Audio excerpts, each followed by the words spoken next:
Hello दोस्तों, आपका स्वागत है हमारे एक और नई वीडियो में। बच्चों, वीडियो का टाइटल एवं थंबनेल देखने के बाद आपको समझ में आ ही गया होगा कि इस वीडियो में हम बात करने वाले हैं कि किसी भी पैराग्राफ का नोट, समरी और टाइटल किस प्रकार से लिखते हैं। तो देखिए बच्चों, इसी पर रिलेटेड आज हम बात करने वाले हैं और बिल्कुल ईजी तरीके से पढ़ने वाले हैं कि हम नोट, समरी और टाइटल कैसे बनाते हैं। तो देखिए बच्चों, बेसिकली आपको क्वेश्चन कुछ इस प्रकार से दिया जाता है कि read the following passage carefully and the answer the question given below. कहने का तात्पर्य यह है कि नीचे दिए गए पैराग्राफ को ध्यानपूर्वक पढ़ें और उससे रिलेटेड क्वेश्चन का आंसर दें। तो देखिए बच्चों, सबसे पहले जो हमें पैराग्राफ दिया जाता है उसको कम से कम 2 या 3 बार अच्छे से और ध्यानपूर्वक हमें रीड करना रहता है। तो हम अच्छे से पहले पैराग्राफ पढ़ लेंगे, फिर उसके बाद देखेंगे नीचे read the passage carefully and make notes. तो हमें सबसे पहले इसके नोट्स क्रिएट करना, फिर दूसरा दिया है गिव अ सुटेबल टाइटल, एक हमें उपयुक्त यहाँ पर टाइटल भी देना रहता है। तो बच्चों, सबसे पहले हम बात कर लेते हैं टाइटल की। तो देखिए, जो टाइटल होगा वो बेसिकली किसी भी पैराग्राफ की पहली ही लाइन में दे दिया जाता है। तो देखिए, सबसे पहले हम लाइन पढ़ के पता लगाते हैं। देखिए, each one of the must realise that the only future of India and its people is one of tolerance and the cooperation. तो देखिए, यहाँ पर ये फुल स्टॉप है, तो यहाँ पर हम रुक जाएंगे। तो हम सबसे पहले देखेंगे पहली लाइन में हमें सबसे मीनिंगफुल और जिससे रिलेटेड पूरे पैराग्राफ में बात की गई है वो वर्ड्स क्या हैं। तो देखिए, फ्यूचर ऑफ इंडिया से रिलेटेड यहाँ पर आगे पूरे पैराग्राफ में बात की गई है। तो यहाँ पर हमारा जो सुटेबल टाइटल हो जाएगा वो हो जाएगा फ्यूचर ऑफ इंडिया। इसी प्रकार अगर इससे भी दूसरे प्रकार के अगर पैसेज आपको दिए जाते हैं तो आप पहली लाइन पढ़ेंगे। पहली लाइन से जो भी वर्ड या टॉपिक से रिलेटेड पूरे पैराग्राफ में बात की गई हो वही हमारा क्या हो जाएगा, सिंपल टाइटल हो जाएगा। तो देखिए, हम इस पैराग्राफ का सुटेबल एक टाइटल दे सकते हैं। तो देखिए, इस पैराग्राफ का एक सूटेबल टाइटल हो जाएगा फ्यूचर ऑफ इंडिया, क्योंकि फ्यूचर ऑफ इंडिया से रिलेटेड हमारे पूरे क्वेश्चन में बात की गई है। आगे हम बात करेंगे नोट्स की। तो देखिए बच्चों, जो नोट्स होते हैं वो किस प्रकार बनाते हैं, इसके बिल्कुल इजी तरीके से 2 तरीके हम जानेंगे। नोट्स को हम 2 प्रकार से बेसिकली लिख सकते हैं, 2 तरीके से हम नोट्स को लिख सकते हैं, तो उस पर हम बात करते हैं। देखिए, नोट्स को लिखने के बेसिकली 2 तरीके होते हैं, मेथड 1 एंड मेथड 2। तो हम सबसे पहले जानते हैं मेथड 1।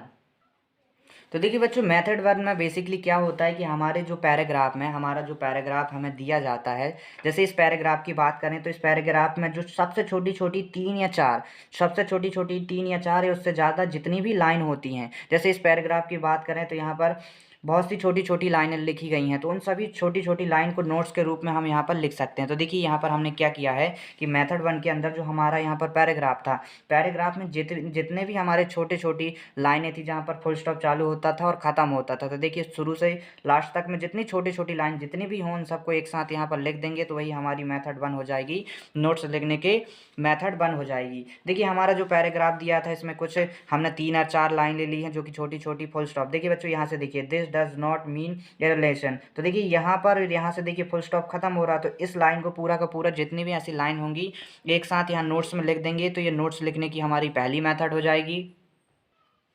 आगे अब बात करेंगे नोट्स लिखने की।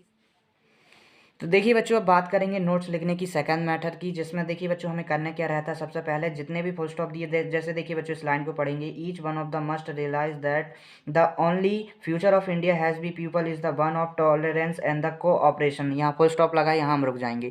बच्चों देखेंगे सबसे पहले कि इस लाइन में सबसे मीनिंगफुल और सबसे इंटरेस्टिंग टॉपिक कौन सा है। तो देखेंगे फ्यूचर ऑफ इंडिया, क्या फ्यूचर ऑफ इंडिया यहाँ पर मीनिंगफुल बहुत ही अच्छे वर्ड हैं, तो हम यहाँ पर फ्यूचर ऑफ इंडिया को हम अपना पहला हेडिंग मान लेंगे। और फ्यूचर ऑफ इंडिया से क्या, फ्यूचर ऑफ इंडिया से रिलेटेड हम 3 लाइन लेंगे। क्या, फ्यूचर ऑफ इंडिया से 3 लाइन देंगे। बेसिकली आप यहाँ देखेंगे, देखिए यहाँ पर हमारी ये सेकंड मेथड है। तो यहाँ पर देखिए, हमने सबसे पहले फ्यूचर ऑफ इंडिया को अपना पहले ही हेडिंग मानी है। अब फ्यूचर ऑफ इंडिया से जितने भी रिलेटेड हमें यहाँ पर बड़े और मीनिंगफुल जितने भी वर्ड्स देखने को मिलते हैं उसे हम यहाँ देखिए 1.1 में हम क्या लिख दिया, टॉलरेंस एंड द कोऑपरेशन। तो देखिए, टॉलरेंस एवं कोऑपरेशन, यहाँ पर टॉलरेंस एंड कोऑपरेशन यहाँ पर बड़े और मीनिंगफुल वर्ड्स हैं, तो हमने इसको एक साथ लिख दिया है। तो देखिए, ये हो जाएगा 1.1 टॉलरेंस एंड द कोऑपरेशन। इसी प्रकार आगे पढ़ेंगे तो देखिए, एक बड़ा यहाँ देखिए ग्लोरियस पास्ट, क्या ग्लोरियस पास्ट, तो यहाँ पर एक बड़ा और मीनिंगफुल वर्ड है, तो हमने लिख दिया 1.2 ग्लोरियस पास्ट। इसी प्रकार आगे पढ़ेंगे 1.3 में। अब हमें फ्यूचर ऑफ इंडिया से रिलेटेड ये सारे वर्ड्स हैं, तो देखिए फ्यूचर ऑफ इंडिया से रिलेटेड और वर्ड हमें क्या मिल गए हैं, कॉन्स्टिट्यूशन एंड सेक्युलर स्टेट क्या मिल गया हमें। देखिए अगले लाइन में बढ़ते हैं यहाँ पर, तो देखेंगे यहाँ पर we have laid down in the constitution that India is a secular state. Full stop में रुक जाएंगे और यहाँ पर देखेंगे कॉन्स्टिट्यूशन, क्या कॉन्स्टिट्यूशन बड़ा और मीनिंगफुल वर्ड है और सेक्युलर स्टेट भी बड़ा और मीनिंगफुल वर्ड है, तो हमने इसको एक साथ लिख दिया है। तो देखिए बच्चों इसमें लिख दिया कॉन्स्टिट्यूशन ऑफ सेक्युलर स्टेट। तो ये देखिए फ्यूचर ऑफ इंडिया के इतने पूरे नोट्स हो गए। इसी क्रम में हम आगे बढ़ेंगे तो हमें मिलेगा इक्वल अपॉर्चुनिटीज़, क्या इक्वल अपॉर्चुनिटीज़। यहाँ तक हमारा हो गया था एंड। अब आगे बढ़ते हैं तो देखिए बच्चों यहाँ पर इक्वल अपॉर्चुनिटीज़ एक मेन हेडिंग टाइटल मिल रहा है हमें, हेडिंग टाइटल मिल रहा है, तो हमने यहाँ पर सिंपली लिख दिया है इक्वल अपॉर्चुनिटीज़। अब इक्वल अपॉर्चुनिटीज़ से जितने भी रिलेटेड, अगर आपको ये नहीं आता समझ में तो बच्चों आप सिंपल ये काम कर सकते हैं कि जितने भी बड़े और मीनिंगफुल, क्या बड़े और मीनिंगफुल जितने भी वर्ड मिले लाइन बाय लाइन आप उन्हें क्रमबद्ध तरीके से लिख सकते हैं। तो आप नोट्स लिखने के सेकंड मेथड को लिख सकते हैं। जैसे हमने इक्वल ऑफ अपॉर्चुनिटीज़ लिख दिया, उससे रिलेटेड जितने भी बड़े और मीनिंगफुल वर्ड्स थे उसे हमने 2.1, 2.2, 2.3 से 2.4 से रिलेटेड यहाँ पर लिख दिया है। इसी क्रम में हम आगे भी आप एक पैराग्राफ में एक सूटेबल हेडिंग ढूंढकर उससे रिलेटेड बड़े और मीनिंगफुल क्वेश्चन वर्ड्स को एक साथ लिख दें तो ये नोट्स लिखने का सेकंड मेथड ईजिली हो जाएगा। यही बहुत आसान तरीके होते हैं बच्चों।